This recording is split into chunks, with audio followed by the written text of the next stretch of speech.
කොහොමද ඉතින් ආදරණීය ඔයාලා හැමෝටම ඉතින් ඇත්තටම ගොඩාක් දවසකින් මට වීඩියෝ එකක් ගේන්න හම්බ වුණේ. මොකද වැඩ ගොඩාක් එක්ක හිර වෙලා ඉන්න නිසා. ඉතින් ඔයාලා මේ දකින්නේ අපේ ජීවිතේ තවත් අලුත් ආරම්භයක් වුණ දවස. අපි අලුතෙන් බුක් ෂොප් එකක් පටන් ගත්තා. ඇත්තටම බුක් ෂොප් එකයි මගේ ඔන්ලයින් බිස්නස් එකේ වැඩයි දෙකම මෙතන කරනවා. ලොකුවට ඉතින් ඕපනින් එකක් ගත්තේ නෑ, පුංචියට තමයි කරේ. මොකද කරන්නේ? ඕ අනේ අම්මගේ පොත දෙන්න.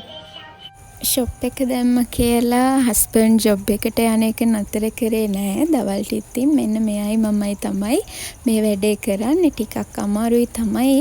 ඒ වුණාට ඉතින් නතර වෙන්න බෑනේ. මට හිතෙන්නේ මොකද ආයේ නතර වෙවි ගෙවන්න කාලයක් නැහැ කියලා. ඉතින් ඒ නිසා හිත ඉන්නේ නැතුව ඇත්තටම පටන් ගත්තා.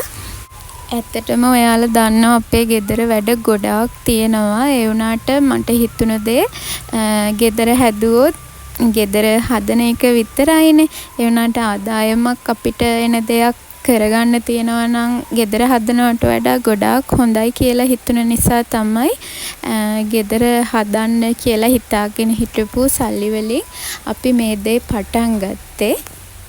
දැන් මන් දන්නවා ඔයාලා අහනවා බුක් ෂොප් එක දාන්න කොච්චර මුදලක් ගියාද කියලා. ඇත්තටම අපිට ලක්ෂ 3ක් වගේ මුදලක් ගියා මේකට.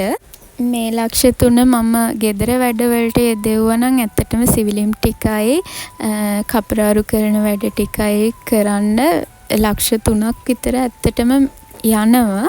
ඉතින් අපි දෙන්න කතා වෙලා මේ වැඩේ කරගමු කියලා, මේ වැඩේ හොඳයි කියලා හිතාගෙන අපි දෙන්න ඉතින් අලුත් ආරම්භයක් විදිහට මේක පටන් ගත්තා. මේ ඔයාලා දකින්නේ මගේ ඔන්ලයින් බිස්නස් එකේ දේවල්. ඉතින් මම මේවා ඉම්පෝට් කරලා තමයි ගෙන්න ගන්නේ. ඉතින් ඒවටත් ඕඩර්ස් තියෙනවා ඇත්තට. දැන් මේ ගෙනාපු ටිකත් මේ වෙද්දි ඉවර වීගෙන යන්නේ. ආයෙ ඉතින් ඕඩර් එකක් දාන්න ඕන. මම ෂොප් එකට ඇවිල්ලා තමයි මේ වැඩ ටික කරන්නේ. මොකද පෝස්ට් ඔෆිස් එකත් මට ළඟයි. මම පෝස්ට් ඔෆිස් එකෙන් තමයි ගොඩාක් පාර්සල් යවන්නේ. ඉතින් COD වගේම කෑෂ් ඩිපොසිට් වලට මම මේ දේ කරනවා. මේ බලන්නකෝ, ඔයාලට මගේ මූණ දැක්කහම පේනවා ඇති මං කොච්චර මහන්සියක් වෙනවද කියලා. ඇත්තටම උදේ ඉඳන්ම ඉතින් බුක් ෂොප් එක ආරම්භ කරා කියලා මුලින්ම ඉතින් බිස්නස් හදාගන්න ටික කාලයක් යනවා. ඒකට ඉතින් චුට්ටක් බලාගෙන ඉන්න ඕන.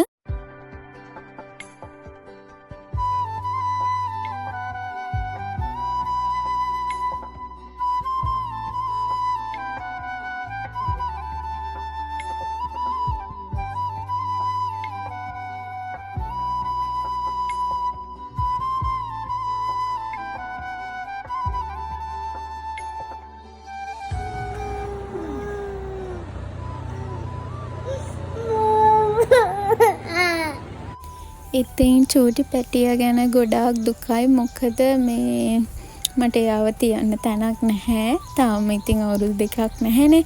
ඉතින් ඒ නිසා යා අවුරුදු 2 වුණාට පස්සෙවත් මම ඩේ කෙයා එකට දානවා කියලා හිතුවා. මොකද එතන බබාලත් ඉන්න නිසා එයා ආසයි බබාලට.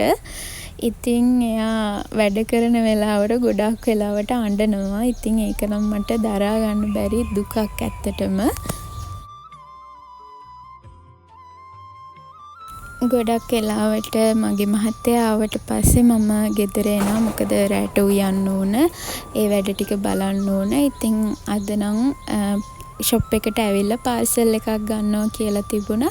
ඒ හින්දා මම බබා මහත්තයා ළඟ තියලා බොක්ස් එකක් අරගෙන ඇවිල්ලා මෙන්න මේ විදිහට ලස්සනට මේක හැදුවා. ඉතින් මේ දවස්වල අපේ ජීවිතේ ගෙවෙන විදිහ කෙටියෙන් තමයි මේ. ඉතින් තවත් දවසක මම මීට වඩා දිග ලස්සන වීඩියෝ එකක් අරන් එනකන් හැමෝම පරිස්සමෙන් සතුටින් ඉන්න.